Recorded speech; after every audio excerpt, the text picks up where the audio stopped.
My name is Chloe Carlson. I'm 32. For 8 months, I built my wedding from scratch, the venue, the flowers, the catering deposit, every dollar of it.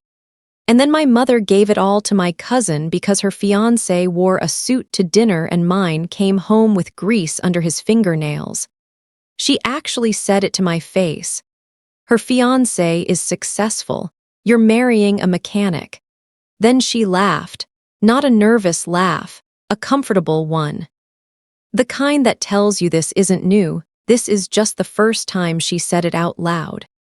My $6,450 catering deposit, my venue contract, my date, all of it handed over like I hadn't spent 8 months building something real. What my mother didn't know was that my name was still on every single agreement. Every vendor, every contract, every cancellation clause. She had transferred nothing. She had just assumed I would fold the way I always had. I didn't fold. I made one phone call. And I didn't say a word to anyone in my family until the morning of their wedding. What happened inside that venue, in front of 180 guests, didn't just ruin their day. It exposed something my mother had been hiding for years. Something that turned the room on her, not me. Before I go on, take a moment to like and subscribe, but only if this story speaks to you. Drop your location and local time in the comments. Now let me take you back. Ryan proposed on a Tuesday in November in our kitchen with a ring he'd been saving for 9 months. He didn't kneel. He just handed me a cup of coffee and the ring was sitting on the saucer. That was him. No performance, no script, just the thing itself. He owns a 2-bay auto shop about 12 minutes from our apartment. It's not glamorous. The floor smells like oil and rubber, and he comes home most nights with grease in the creases of his knuckles that soap doesn't fully reach. He's been building that shop since he was 24. He has 2 employees, a waiting list, and a business that's actually his, not his father's, not a company's. His. That never meant anything to my family, but it meant everything to me. We gave ourselves a budget. $14,000, saved over 18 months, tracked in a shared Google spreadsheet that Ryan updated obsessively every time he paid an invoice. He had a column for each vendor, a column for deposits paid, a column for balances due. He color-coded it green when something was locked in. He was meticulous in a way people who don't know him would never guess from looking at him. We started with the venue. I toured 4 of them before I found Willowmere, a restored farmhouse property about 40 minutes outside the city with a covered outdoor pavilion and a main hall that held up to 200. It wasn't the cheapest, but it was ours the second I walked inside. I put down the venue deposit in February, $3,200 on a Saturday in September the following year. The catering came next. I spent 3 weekends doing tastings. Ryan came to all of them. He ate the food seriously, gave me actual opinions, vetoed the salmon because he said it tasted apologetic. We chose a family-run catering company, Harlow and Sons, that had been operating in the county for 30 years. The deposit was $6,450. I signed the contract myself. I put my name, my phone number, my email address. Over the following months, Ryan started building our ceremony arch in the garage on weekends. He used reclaimed oak he sourced himself, sanded it by hand, and treated the wood with a product he researched for 3 days before buying. He sent me photos from the garage at 11 at night, progress shots with a tape measure in frame, asking if the proportions looked right. I still have those photos. We refinished the centerpiece tables ourselves too. We bought rough-cut folding tables at an estate sale and spent 2 Saturdays in the parking lot behind Ryan's shop sanding and staining them. His hands were wrecked after. He didn't complain once. By August, we had the venue, the catering, the florals on deposit, the DJ confirmed, and the arch almost finished. The spreadsheet was mostly green. We had built something real, dollar by dollar, Saturday by Saturday, and it belonged to us in a way I didn't have the language for yet but could feel every time I updated the spreadsheet and watched another cell go green. I should have understood then what it meant to have built something no one could take away. I didn't understand it yet. That part came later. My mother Janet has had a preferred daughter her entire adult life. It just wasn't me. The preferred daughter is my cousin Paige, Aunt Lorraine's girl, born 8 months after me, raised in a house with better furniture and a father who stayed. Paige is not a bad person. I want to be clear about that because the story gets complicated, and I don't need to make her the villain to tell the truth. But Paige was the standard my mother held up, and I was the measurement that always came up short. Let me give you the shape of it. My college graduation. I graduated with a degree in business administration from a state school. I was the first person in my immediate family to finish a 4-year degree. My mother threw a dinner the Saturday after the ceremony, 12 people, a restaurant she'd reserved for a month. I was looking forward to it more than I probably should have. About a week before the dinner, Paige got engaged to a boy named Cody, first serious boyfriend, barely knew him, lasted 7 months after the ring. But the engagement happened, and my mother called me 3 days before my graduation dinner to tell me she'd combined the events. So that night became Chloe's graduation and Paige's engagement dinner, and by the time the appetizers cleared, the conversation was entirely about the engagement, the ring, the venue Paige might want, what kind of dress she liked. I sat at that table and smiled and ate my food and told myself it wasn't what it looked like. It was exactly what it looked like. Holidays were where my mother did her most consistent work. Christmas Eve at my Aunt Lorraine's house, Janet would make small comments that sounded like compliments until you examined them too long. Paige has such a good eye for things. She has such a presence in a room. Meanwhile, I was the practical one, the reliable one, the one with her head down. She said these things about me with warmth, like she was describing a virtue, but what she was actually doing was explaining why Paige's life was worth more attention and mine was worth less. Ryan caught it before I fully admitted it to myself. His first Christmas with my family, driving home, he said quietly that he noticed my mother talked about Paige's boyfriend's car twice and didn't once ask what Ryan did for work. I told him she was just excited. He didn't push back. He just nodded and let me believe it. The worst one happened when I was 19. My father left. I won't go into the full texture of it because it's not the center of this story, but he left the year I started college, and it wasn't clean, and it wasn't fast. My mother kept his departure quiet inside the family for almost 4 months, which happened to be the 4 months surrounding Paige's Sweet 16. Lorraine had planned this party for a year. A venue rental, a photographer, the whole architecture of it. And my mother decided, without asking me, without asking anyone, that the timing of her marriage ending was inconvenient for the celebration, and so she simply didn't tell anyone. She let the family go to that Sweet 16 and smile and eat cake, while I sat there knowing my father had left, and my mother was pretending we were whole so Lorraine's party wouldn't be overshadowed.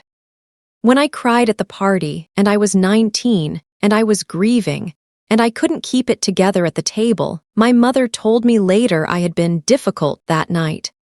She said it like it was a character trait. Aunt Lorraine and my mother have always operated as a single unit. Lorraine supplies the ambition and the status symbols, the house, the lifestyle, Paige's various achievements, and Janet enforces the hierarchy inside her own home. Janet's role is to make sure that what Lorraine has is treated as the standard, and that anyone in Janet's orbit is always measured against it. Ryan felt it the moment he entered the family. He was tolerated at first, politely ignored at Sunday dinners, included in text chains but never directly addressed. But within 2 months of our engagement, he stopped being invited to Thanksgiving entirely. The invitation came to me alone, with a note from my mother that said there wasn't quite enough room at the table that year. We went to Ryan's parents' house instead, and I told myself it was probably nothing. At Christmas, he was seated with the children. Literally. The kids' table in the corner with my 10-year-old nephew and 2 of Lorraine's grandchildren. Ryan sat there and ate his food and talked to the kids about cars and did not once make me feel bad for it. That was the thing about Ryan. He never made me feel bad for the family I had. He just kept showing up and kept being himself and kept waiting for them to see it. They never did. But my grandmother Nora, Janet's mother, the quiet woman who always sat near the window at family events, Nora saw Ryan clearly from the beginning. She once pulled me aside at Easter and said, low and matter-of-fact, that she liked the way he listened. That was all. She didn't editorialize, but she said it and I held on to it. Paige and Derek got engaged 6 weeks after I booked Willowmere. I don't think the timing was a coincidence. Looking back, I think my booking the venue triggered something in my mother, a kind of competitive alarm, maybe, or just the familiar reflex that Paige's version of any milestone should be the bigger, more notable one. But I can't prove that. What I can tell you is what happened immediately after the announcement. My mother started asking questions. They came in as helpfulness. She called me the week after Paige's engagement to say she was so excited for both of you and wanted to make sure the planning was going smoothly. She asked which caterer I'd chosen. She asked about the venue, had I used a portal to book, or was it all done by email? She asked about the deposit terms, whether it was refundable, what the clause said if something needed to be moved. I told her everything. I had no reason not to. She was my mother, and she sounded enthusiastic in a way she hadn't in a long time, and I wanted that. I wanted to talk to my mother about my wedding and have her be present for it. About 2 weeks after that call, she asked if she could have access to my venue portal. She explained it carefully. She wanted to help coordinate some of the family logistics, figure out the seating situation for her side of the family, maybe look at the layout. She said she didn't want to burden me with every small question when she could just look things up herself. I gave her the login. I want to sit with that for a moment because I've sat with it 100 times since. I gave her the password to the portal I'd spent months building. I gave it to her because she asked, and because saying no felt like the kind of boundary that would have turned into a conversation about why I didn't trust her, and I didn't have the energy for that conversation. So I handed her the key. What she did with it happened fast. Within 72 hours of getting that login, she had called the venue directly and introduced herself to the coordinator as the mother managing the event.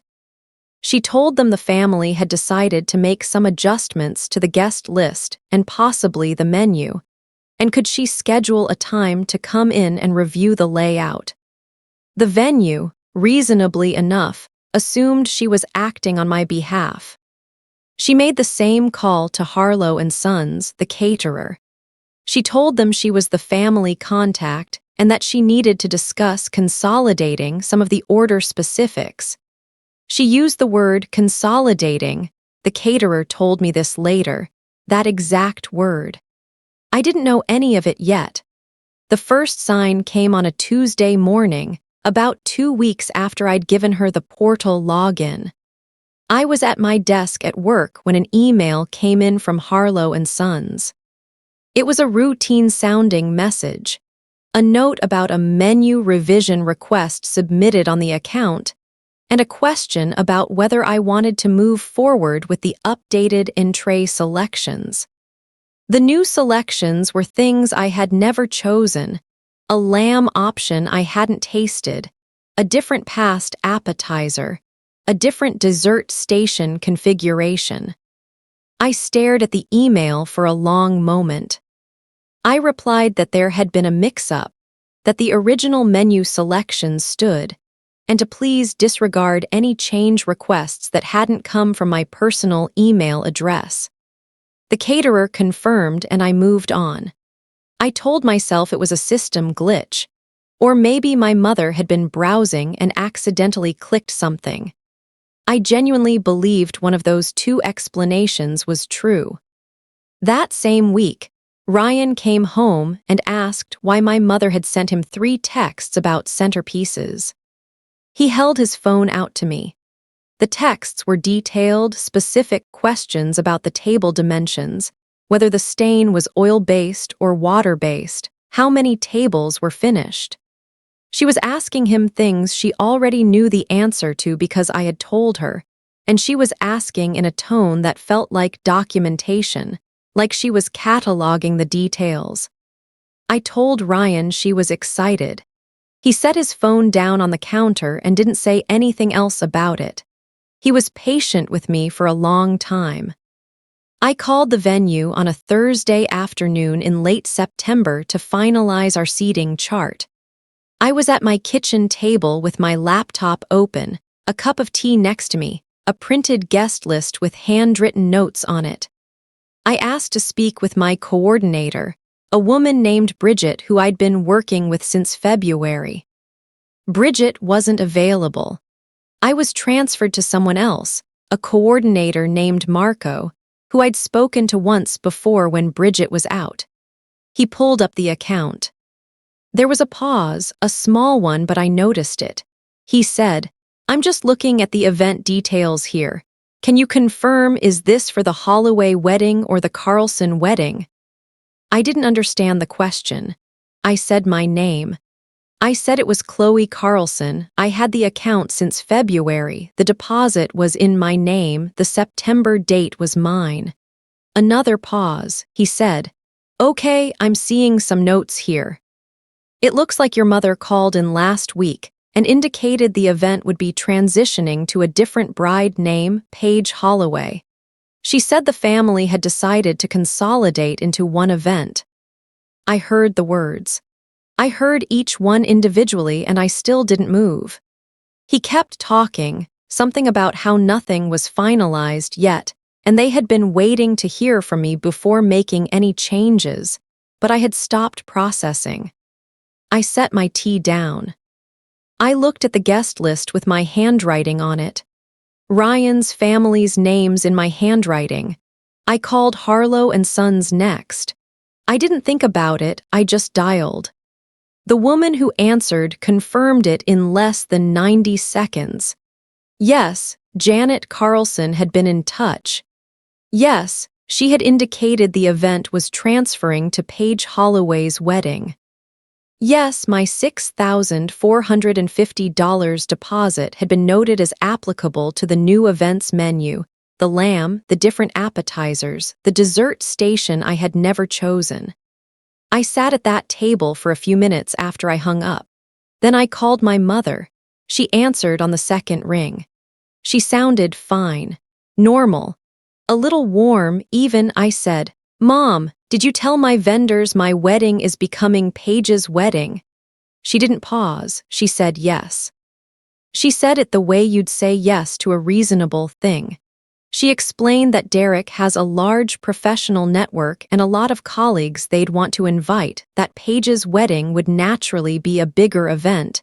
and that my venue and my date made more sense for something of that scale. She said the caterer was already familiar with the account, so it was simpler. I said, "That's my deposit." She said she understood that and implied it would work itself out. And then she said it, the line from the hook. Not as cruelty, not as explosion, just as fact, the way you'd recite a phone number. She said Derek was successful. She said I was marrying a mechanic. She said the vendors and the date made sense for the bigger wedding. Then she laughed, that comfortable laugh. I didn't say another word. I hung up. I sat in my car for 40 minutes after that. Not in the driveway. I had walked out of my apartment and gotten in the car and just sat there in a parking structure 2 blocks away because I needed walls around me. I kept replaying the call. Not the part where she said the mechanic line. I had heard versions of that for years, and some part of me had been braced for it without knowing I was braced. What I kept replaying was the laugh. That comfortable laugh. Because that laugh told me she had no concern about my reaction. She had already run the math on how this would go and had decided I would fold. Every dinner I'd left early. Every argument I'd walked back. Every time I'd told Ryan she means well when he looked at me after something she said. She had been keeping a tally of all of it. And that tally told her I was safe to take from. I thought about what the wedding had actually meant to me. Not the flowers, not the arch, not the color of the tablecloths. I thought about what it meant to build something with Ryan, to save for it, to make decisions about it together, to stand in front of the people who mattered and say out loud that this life is the life I chose. I had been so careful to keep the planning out of the arena of class and status, out of the comparison game, and my mother had reached directly into it anyway. She had found the thing I built myself and decided it belonged to something bigger, something more deserving, and I was crying. Not loud, I'm not a loud crier. But I was sitting in that parking structure and my hands were on the steering wheel and the tears were coming in a way I couldn't stop. I called Ryan. He answered on the first ring. I told him everything. I started at the venue call and I got to the mechanic line and I heard him go completely quiet in a way that wasn't shock. It was the quiet of a person who had suspected something and was now hearing it confirmed. When I finished, he didn't say anything for a moment. Then he asked very calmly, "Is your name still on the contracts?" I hadn't thought of it that way. I had been thinking of the wedding as lost, as taken, as already gone. But his question was about paperwork. I pulled up my phone. I found the venue contract in my email. I had it saved as a PDF. My name, my signature, my address, my phone number, my email. I found the catering contract. Same thing. I found the florals. Same. I went through every vendor confirmation I had. Every single one. All of them had been executed with me as the client. Janet had called and spoken and introduced herself as the manager, but she had not signed anything. She hadn't had me sign a transfer. She hadn't had the vendors draw up a new agreement. She had simply told people things and assumed the family name would carry it through. She had assumed I would fold before it reached the legal question. Ryan said, "Then nothing is actually transferred. She just talked people into acting like it was." I sat with that for a long moment. "Nothing's transferred," I repeated. "Nothing," he said. "She built the whole thing on you staying quiet." I wiped my face. I looked out through the windshield at the concrete wall of the parking structure. Something had changed in that 40 minutes. I wasn't crying the same way anymore. What I felt now was different. It was the particular clarity that comes when you realize the thing that hurt you wasn't just cruelty. It was a calculated bet. And the bet was wrong. I changed every portal password that night. Ryan sat across from me at the kitchen table while I went through the list. Venue portal, new password, new security email. Catering account, same. Floral vendors online system, same. I changed my personal email password, which she'd probably guessed years ago, and I set up two-factor authentication on everything. The next morning, I called Willowmere and asked to speak with the venue director, a woman named Sandra who I'd met at the contract signing. I told her I was the legal client on the account and that I understood there had been some confusion involving calls from a family member. I told her I needed formal written confirmation that my contract was still active, that no transfer of any kind had been executed, and that going forward, any changes to my event required written authorization from me personally, not from anyone calling on my behalf. Sandra was careful. She was professional about it, but I could tell she understood because her apology was genuine. She said the calls had been made by someone presenting herself as the account holder's representative, and that they should have verified directly with me before acting on any of the requests. She said the contract was in my name and would remain so. Then I called Harlow and Sons. The owner's name was Gerald. I'd met him at the tasting. I liked him. I told him the same thing I'd told Sandra, that I was the client of record, that no transfer had been authorized by me, and that the $6,450 deposit was attached to my event with my original menu selections, not to any other event. Gerald didn't make me fight for it. He pulled the contract, confirmed my name, and said he was sorry for the confusion and that everything would be restored to the original specifications. I thanked him and hung up. I did not call my mother. I did not call my cousin. I did not send a single message to anyone in my family about any of this. Ryan photographed every contract, every email chain, every text my mother had sent him about centerpieces, every email I had from the vendors confirming what she'd attempted. He saved everything to a dedicated folder on a drive he kept at the shop. He did it methodically, naming each file with a date, the way he labeled parts in his inventory system. Then I called Nora. My grandmother picked up and said my name like she'd been expecting me to call. I told her what had happened with the wedding. She listened without interrupting, which was her way. She was not a woman who filled silence. When I finished, she was quiet for a moment, and then she said, "I think it's time we talked." She asked me to come by on Saturday. I drove to her house alone. Nora lives in a small rancher on the east side of the county, near the river. The house has pale yellow siding and a front porch with two metal chairs. When I arrived, she was already in one of those chairs, and she waved me in without ceremony. We sat in her kitchen. She made tea, and then she put a manila folder on the table between us. She said she had been watching Janet's access to her household account for several years. She had given Janet access originally to help manage bills, utilities, medical expenses, the monthly logistics of a woman in her late 70s living alone. But over time, she had noticed transfers she didn't authorize. Not enormous amounts individually, but consistent, cumulative. She had been pulling her own bank statements and flagging the ones she couldn't account for. She had the folder organized by year, going back 4 years. I looked through it. The transfers went to 2 destinations, one to Lorraine, listed in Nora's notes as renovation, birthday, car payment. One to a joint account Janet and Lorraine shared that I hadn't known existed. Over 4 years, the total Nora had flagged was just over $31,000. Nora said she had tried to bring it up with Janet twice.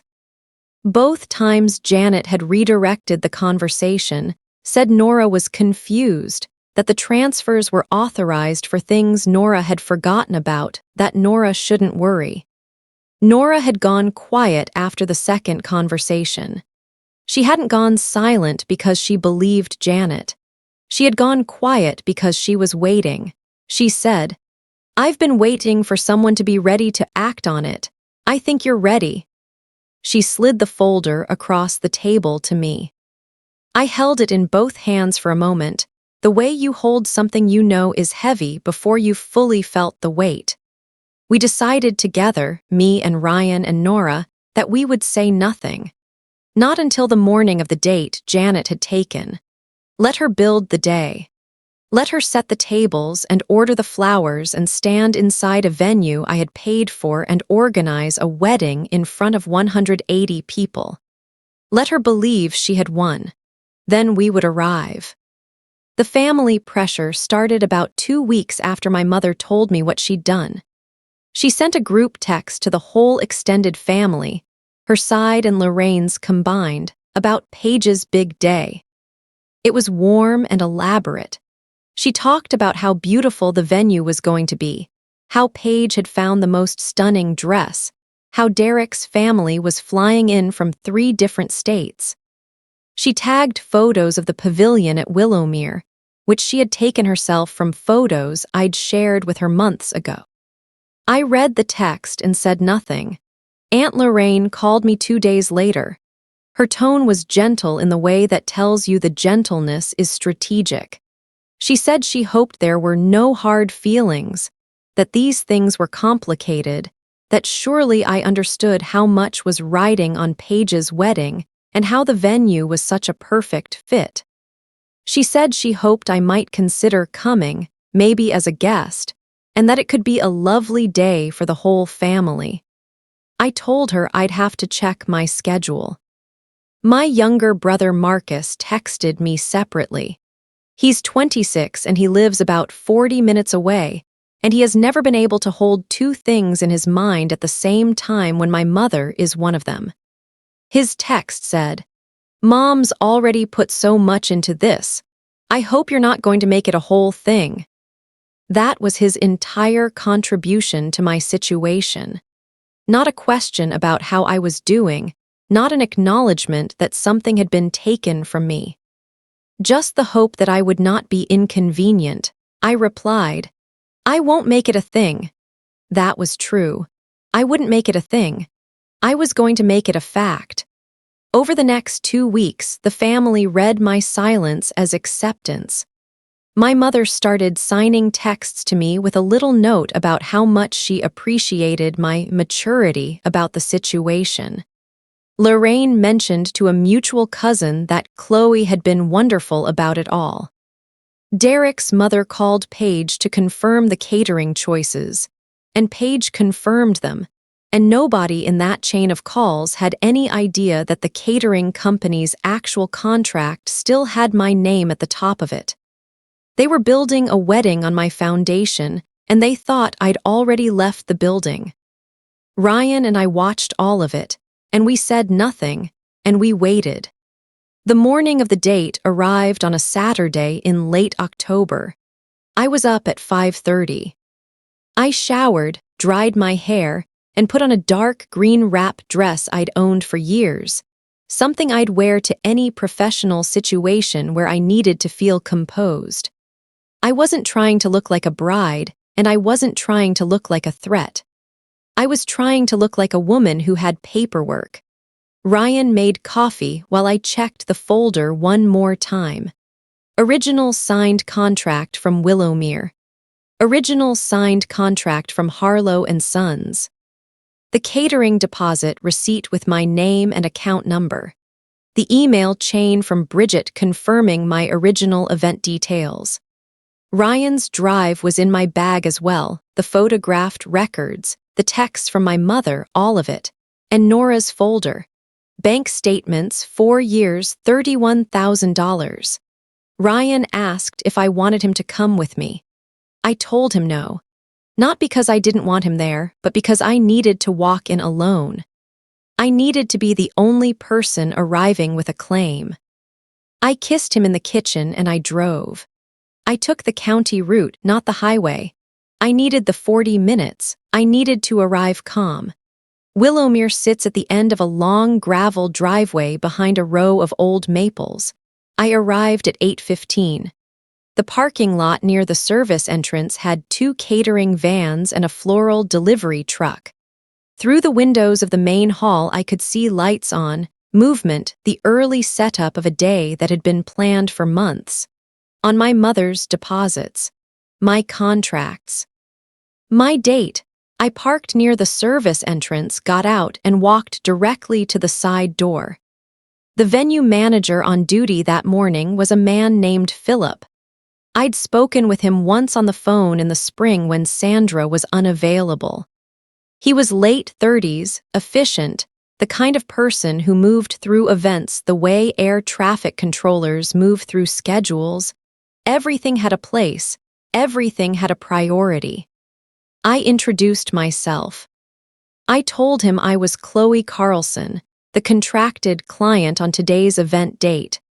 I told him I was there because I had reason to believe there was some confusion about who held the valid agreement for this event, and I'd like to review the contract with him before the day went any further. He looked at me for a moment. Then he said, "Can you give me 2 minutes?" I said yes. He came back with a printed copy of the event contract from his office.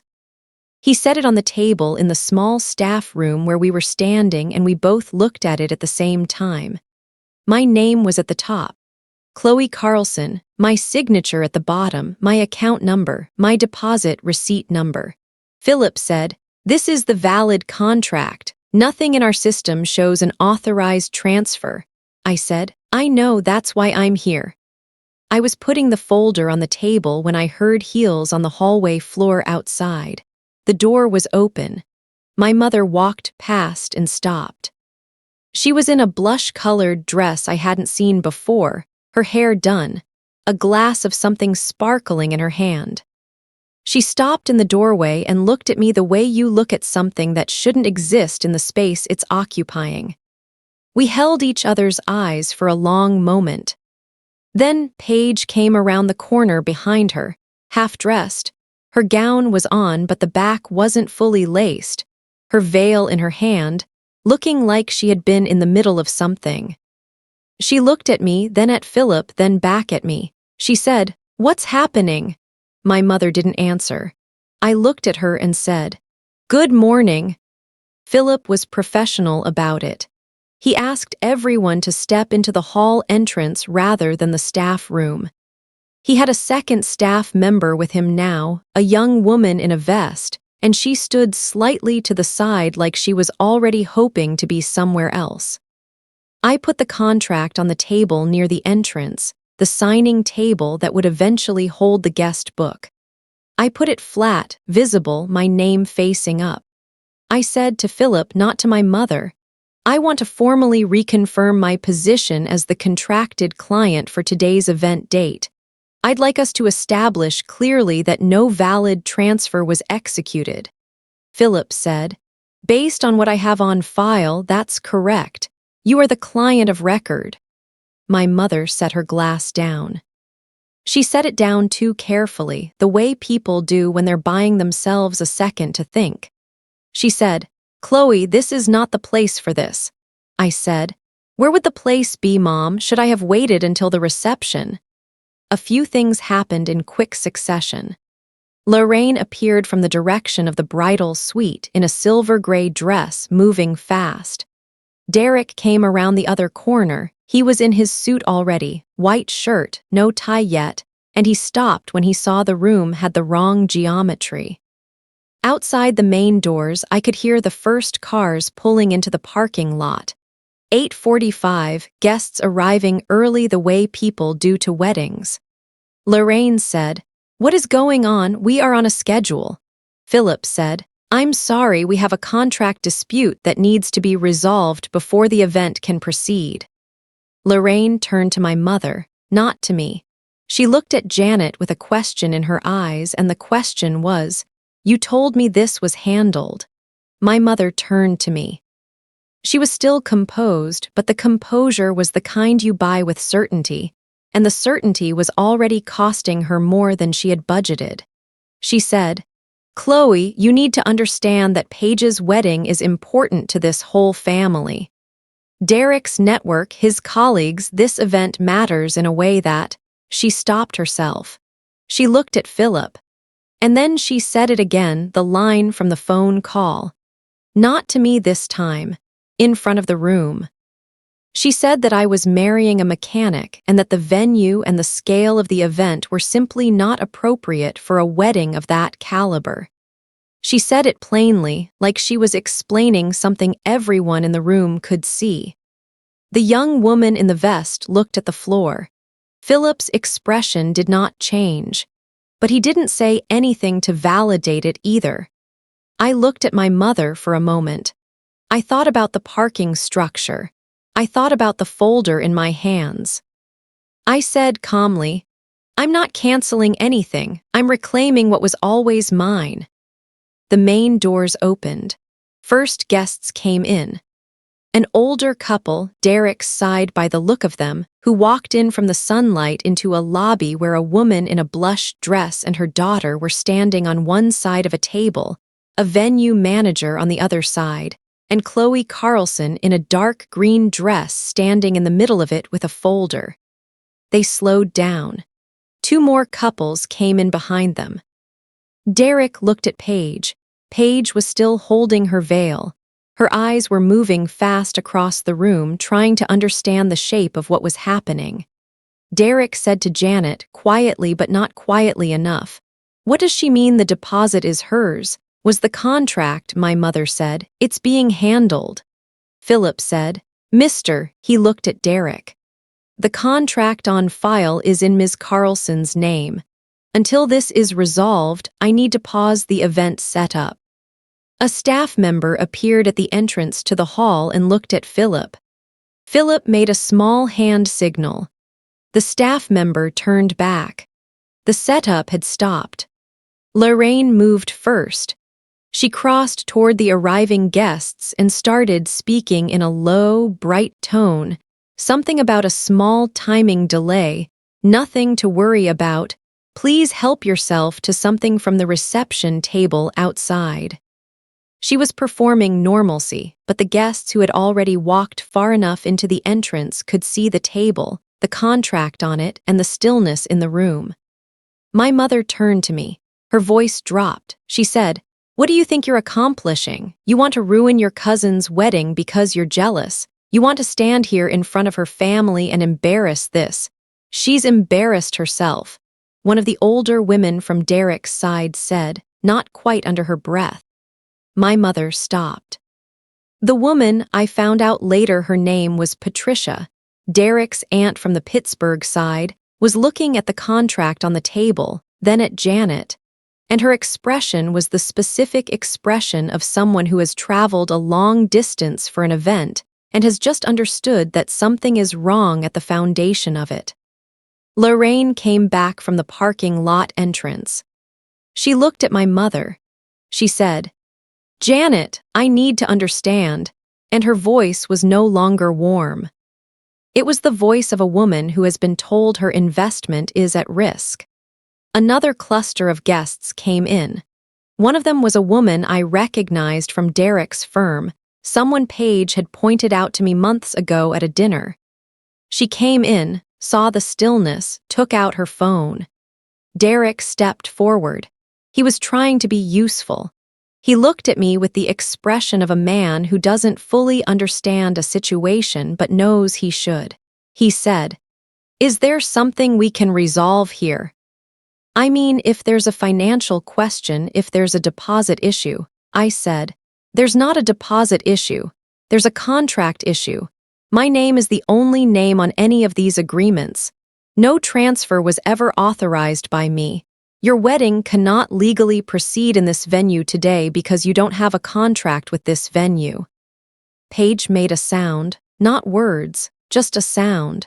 Derek looked at Janet. Janet looked at the contract on the table. I watched her calculate. She had been calculating since the beginning every call she made to Sandra and Gerald, every text she sent Ryan about centerpieces, every consolidation she'd asked for. She had run the math on all of it, and the math had told her I would fold. And now the math was wrong, and she was standing in front of her sister's family and her niece's guests, and the physical document had her beat. She straightened. She said, "You are going to regret this." I said, "No." That was all I said. And then I opened the second folder. I put Nora's bank statements on the table next to the venue contract. I didn't make a speech. I didn't narrate what they showed. I just put them on the table, the way you put evidence down rather than an argument, and I let them sit there. The bank statements were organized by year, each page flagged with a yellow sticky note in Nora's handwriting. 4 years. $31,400 in unauthorized transfers. Lorraine looked at the first page and her color changed. My mother looked at the flagged amounts, and for a moment she simply stopped being the woman who laughs comfortably. She was standing completely still. Derek's Aunt Patricia, who was still in the entrance because she hadn't moved since the first moment she understood something was wrong, stepped forward and looked at the table. She could see the venue contract with my name on it, and beside it a stack of bank statements with yellow flags. She didn't know what the bank statements showed, but she understood the visual architecture of the moment, that the woman in the green dress was not here with feelings, she was here with documents. "What is that?" Lorraine said. I said, "Those are bank statements from Nora's household account, your mother's account. 4 years of transfers to your accounts and to the account you and Mom shared." Lorraine said, "That is a private financial, Lorraine." The voice came from the main doors. Nora walked in. She had driven herself. She was wearing her good coat, the gray wool one she wore to church, and she was carrying her purse, and she was walking with the unhurried pace of someone who had made her decision a long time ago and was simply arriving at the moment it had been pointing toward. The room changed. I don't mean metaphorically.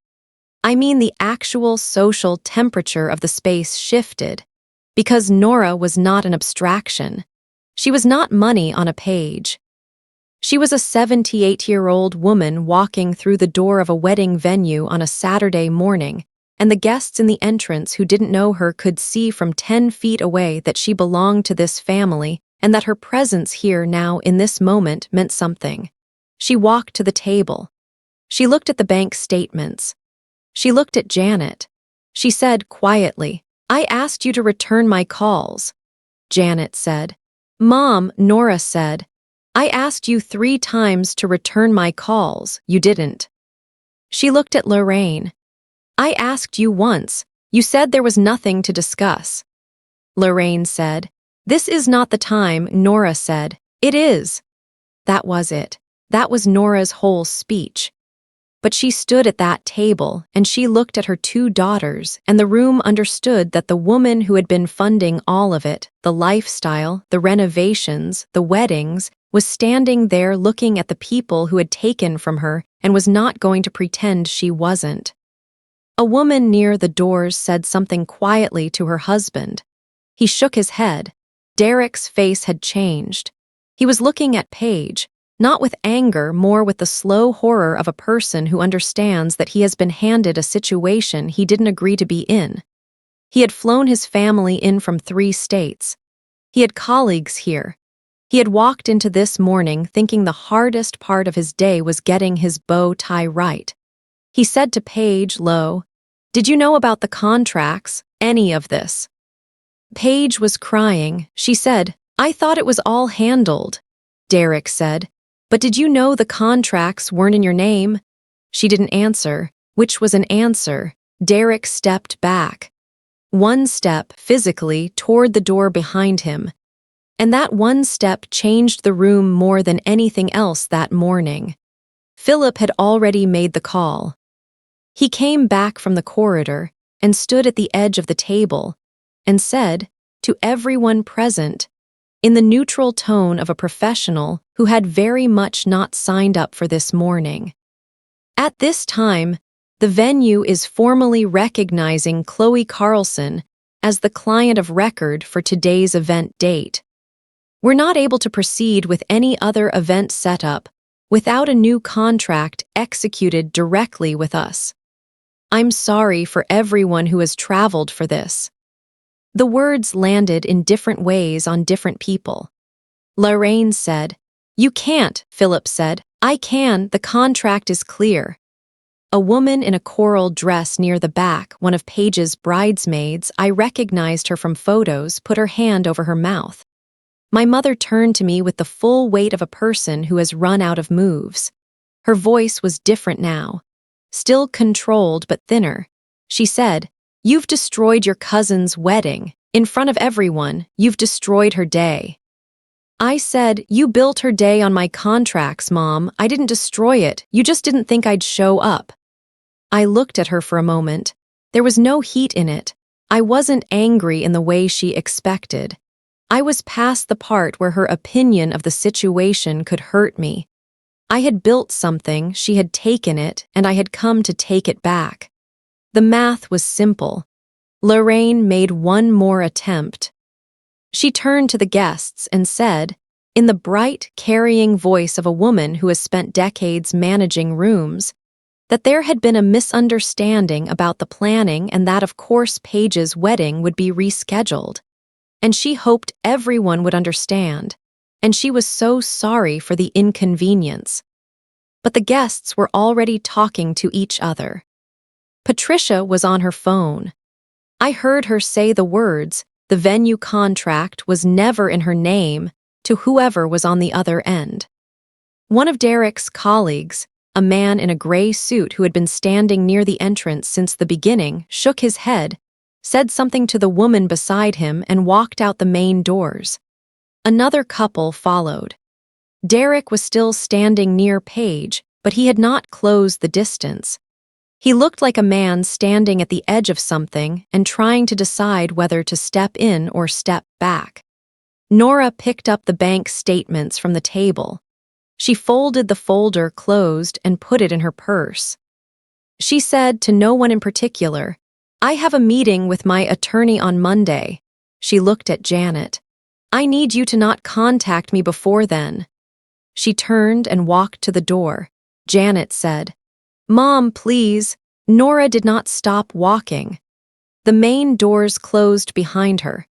My mother stood in the entrance of a venue she had taken from me, on a date she had stolen, in front of the guests she had assembled on the assumption that I would stay quiet. And she was watching her own mother walk away from her without stopping. Derek took Paige outside. I saw them through the side window. He had his hand on her back and they were standing on the gravel outside the service entrance. And he was talking and she had her veil in her hands, and she was not responding in any way that looked like agreement. The guests had mostly cleared from the entrance. A few lingered near the doors, talking in low voices. A few were still in the parking lot, not leaving but not coming in, understanding that the thing they'd come for wasn't going to happen today. Lorraine gathered her bag and her coat from where she draped them over a chair near the doors. She didn't say anything to me on her way past. She said something to my mother, too quietly for me to hear, and my mother nodded with her eyes closed. Then Lorraine walked out. My mother and I were the last two people standing in the entrance. She looked at me. Not with anger anymore, with something harder to look at, the look of a person who has made too many calculations and all of them have come up wrong simultaneously.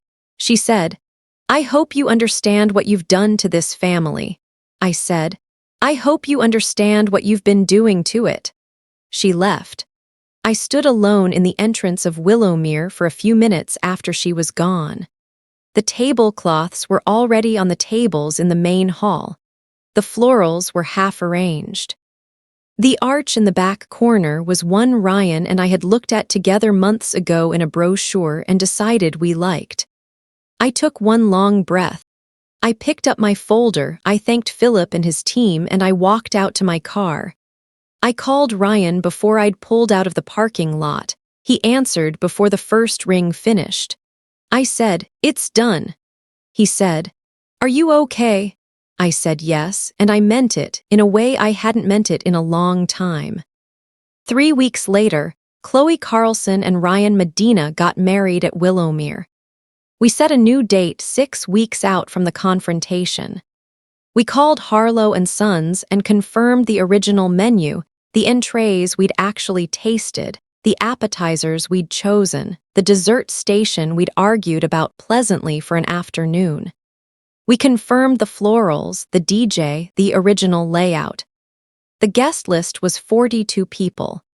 Ryan's parents, his 2 sisters, his business partner, and his wife. A handful of my coworkers, 3 friends from college. Nora, in the front row, in a blue dress I'd never seen before that turned out to be the dress she'd bought for my parents' anniversary party years ago and never had occasion to wear again. It was small, and it was quiet, and it was ours in a way that the larger version never quite could have been, because the larger version had always been shaped partly by what I thought my family needed to see. This one was shaped by exactly what we were. The arch Ryan built was behind us during the ceremony. Up close, the oak was beautiful, the grain of the wood visible, the proportions right. He had sanded it smooth in the garage at 11 at night, and now it was holding flowers and ribbons, and we were standing in front of it saying the things we meant. Nora cried, which I'd never seen before. In the weeks between the confrontation and the wedding, things had moved. Nora had her attorney meeting on the Monday she'd promised, and she came away from it with a freeze on the accounts Janet had access to and a formal demand letter sent to both Janet and Lorraine for the return of the unauthorized transfers. $31,400. The letter gave them 60 days to respond. Janet called me 4 times in those 3 weeks. None of the messages contained the word sorry. The first was explanatory. She had been trying to help the family. I had misunderstood her intentions. The second was wounded. Did I understand what this was doing to our relationship? The third was practical. Could I speak to Nora on her behalf? Maybe help her understand that Janet had simply been trying to manage things. The fourth, the last one, was the most honest. She said she hoped I understood that what happened to her was going to affect all of us, and that she expected me to care about that. I let all 4 go to voicemail.